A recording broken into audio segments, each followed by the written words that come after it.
Welcome back to Vanity and Violence. I'm your host, Cece. Tonight, we are doing the Coldwater Files, and this is the season finale. Last time on the Coldwater Files, I spoke to Daniel's old friends, the boys who were supposed to be with him the night he died, and one of them finally broke.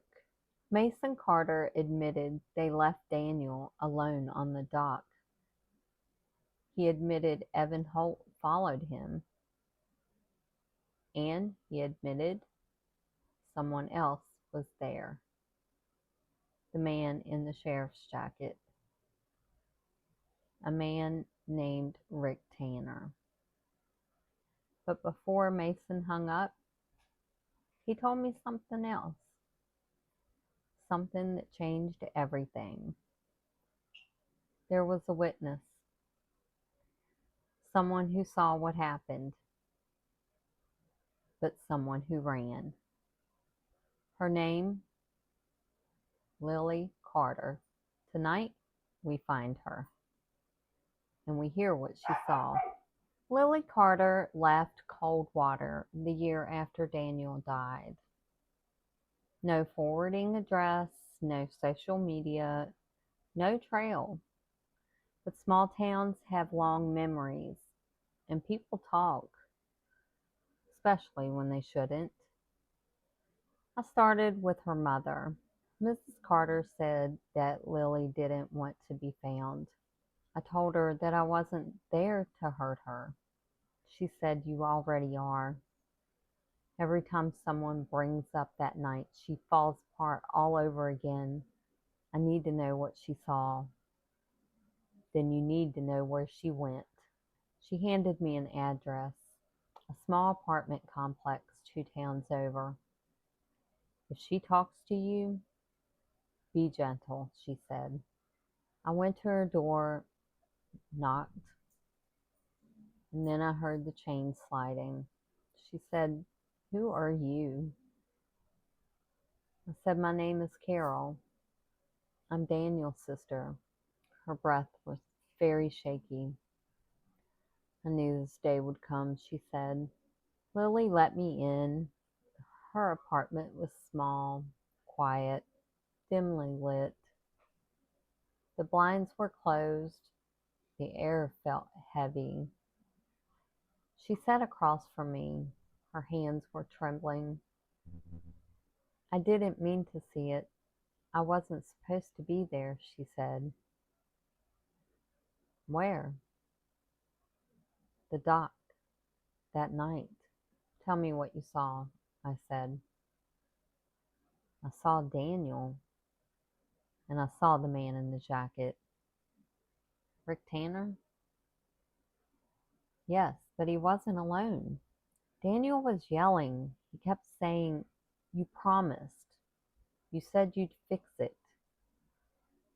You said he wouldn't be there.'" "Who was he talking to?" "Tanner. He kept telling Daniel to calm down, to, quote, be smart, to think about his consequences." "Consequences of what?" "I don't know. But Daniel was scared, really scared." And then Evan showed up. "What did he do?" "He shoved Daniel. Not into the water. Not yet. Just shoved him hard." "Why?" "He was angry, jealous, drunk, all of it." "Did Tanner try to stop him?" "No. He watched. Daniel tried to walk away. He turned his back, said he was done, said he was going to tell someone." "Tell who?" "I don't know." But Tanner panicked. "What did he do?" "He grabbed Daniel's arm, pulled him back. They struggled a lot. Daniel slipped. His foot hit the edge of the dock, and he fell." "Did they help him?" "No." "Why not?" because Tanner told Evan not to move. He said, quote, "Let it happen." Let what happen? The drowning. Lily's voice cracked. She looked down at her hands. I ran. I didn't look back, but I heard something. What? Car pulling up fast. Then a voice. Whose voice? Sheriff Holt. What did he say? He said, "Get in the car." And they did, both of them. And Daniel, he was still in the water, calling for help. And the sheriff let him? Yes. Before I left, Lily handed me something. A folded piece of paper, old, yellow, crumpled. It was a note written in Daniel's handwriting. It said, "If anything happens to me, it was because of EH and RT. Tell Mom I'm sorry. Evan Holt and Rick Tanner, the two men who were with him when he died, the two men the sheriff protected, the two men who walked away." To understand what happened to Daniel, we need to put the pieces together. Not the sheriff's version and not the town's version. The real version. And here's what we know. At 7:15 p.m., Daniel leaves home. He tells our mother he's going to a bonfire with his friends. At 8 p.m., he arrives at the lake. Tyler, Mason, and Evan are already there.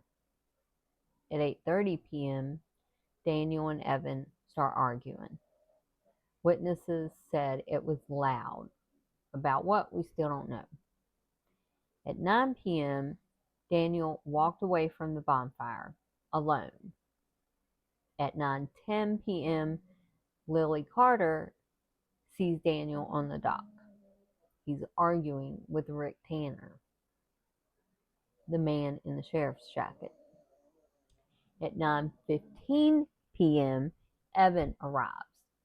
He shoves Daniel, and Tanner watches. 9:17 p.m., Daniel tries to leave. Tanner grabs him. Daniel slips, falls into the water. At 9:18 p.m., Daniel calls for help. No one helps him. At 9:20 p.m., Sheriff Holt arrives. He orders Evan and Tanner into the car. He leaves Daniel in the water. At 9:23 p.m., Daniel goes under. That's the timeline. That's the truth. And now, we need to hear from the people who were there. I found Evan Holt at the same bar where we spoke before. This time, he didn't look angry. He looked scared. "I knew you'd come back," he said. "I have Lily's statement. I have the files from your father's basement. I have the photo. And I know you were there.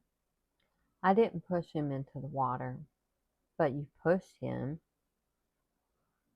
"Yeah, I did. But he didn't fall then. He didn't fall because of me." "Then why did he fall?" "Because Tanner grabbed him. He was trying to stop him." "Stop him from what?" "From talking. From telling someone." "About the money?" "What money?" "The money my dad was taking from the lake project. Daniel found out.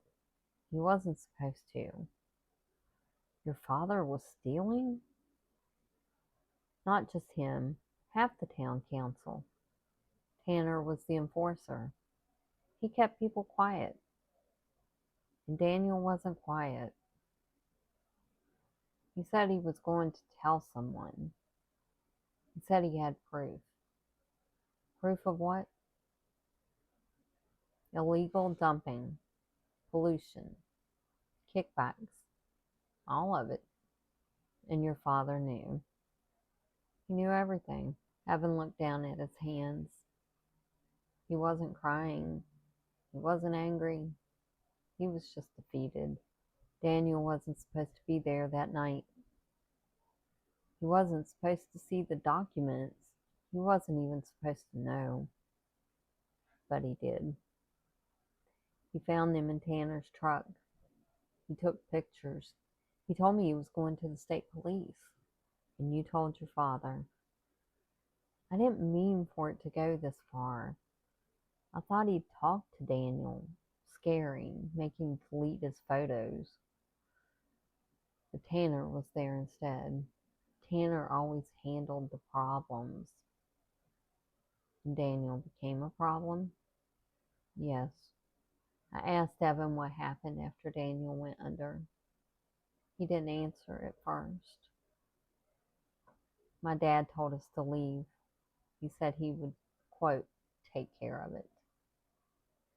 Take care of what? The body, the story, everything. Did he try to save Daniel? No. He didn't even go to the edge of the rock. In the autopsy, there wasn't one. He signed the papers himself. In the witness statements, he wrote them. We just signed. In the files, he hid them, all of them. I didn't mean for him to die. I swear, I didn't mean it. But you didn't help him. I froze. I was scared. I was stupid and a coward. And your father? He wasn't scared. He wasn't frozen. He made a choice. What choice? To let Daniel die, to protect himself, to protect the town, to protect the money. And Tanner, he did what he was told. He always did. Before I left, Evan said something I didn't expect. If you want the truth, and I mean the whole truth, you need to talk to Tanner. Where is he? He never left Coldwater. He's been here the whole time. Where? Working security at the old mill. The mill the town council owns? Yeah, the same one they were dumping waste from. And Tanner? He'll talk. Not because he wants to. Then why? Because he's scared. Because he knows the sheriff is dying. And when he goes, Tanner's the only one left to blame. The old Coldwater mill sits at the edge of town, a rusted skeleton of a building that hasn't run in years. Someone still works there. Someone the town keeps on payroll. Someone who knows too much. Rick Tanner. I went there at dusk. The air smelled like oil and dust. Kind of place where secrets cling to the walls. And Tanner was waiting. You shouldn't be here, he said. I'm not leaving until you talk to me. I don't owe you anything. You owe Daniel. You owe him the truth. The truth? You think you can handle it? I already know what you did. I know you grabbed him. I know he fell, and I know he called for help. I didn't push him. But you didn't save him. I couldn't. Why not? Because the sheriff told me not to. Why? Because Daniel knew something he shouldn't have. Oh, about the lake project. About everything. The lake wasn't just a lake. It was a dumping site. chemical runoff, industrial waste, stuff that would shut the town down. And Daniel found out. He saw the documents and took pictures. He told Evan he was going to the state police. So the sheriff sent you. He told me to scare him. Just scare him. Make him delete the photos. Make him be quiet. But Daniel didn't scare easily, did he? No, he fought back. He said he wasn't afraid of the Holts. He said he would tell the whole town. And that's when he fell. I grabbed his arm. He pulled away. And then his foot slipped and he fell over the edge. And you let him drown? I froze. I swear to God, I froze. But the sheriff, he didn't freeze. What did he do? Told us to leave. Said he'd, quote, finish it. I asked Tanner what finish it meant. He didn't answer at first. Then he walked to the edge of the dock. Daniel was still calling for help, still fighting, and he was still alive. And the sheriff? He put his boot on Daniel's hand, the one holding onto the dock, and he pushed. Tanner's voice broke for the first time. He pushed him under, and he didn't come back up. At this point, I turned on my recorder. I wanted him to admit everything on tape. Say it clearly for the record. So Tanner said, Sheriff Raymond Holt killed Daniel Harrow, and I helped cover it up. Why are you telling me this now? Because he's dying, and when he goes, I'm the only one they'll come for. I'm not going down alone. I took Tanner's confession to the state police. They opened an investigation within hours, and by morning, Rick Tanner was in custody. Evan Holt turned himself in, and Sheriff Raymond Holt, bedridden, frail, and out of time, was charged from his hospital room. Coldwater finally had to face the truth. I went back to the lake. The water was calm and still, quiet.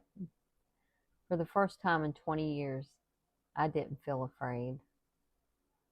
I felt something else. I think it was closure. Daniel didn't drown. He didn't fall. He didn't run. He was silenced. But not anymore. This season has been about truth, about grief, about a town that protected the wrong people for too long. But it's also been about Daniel and who he was, what he stood for, and the justice he deserved.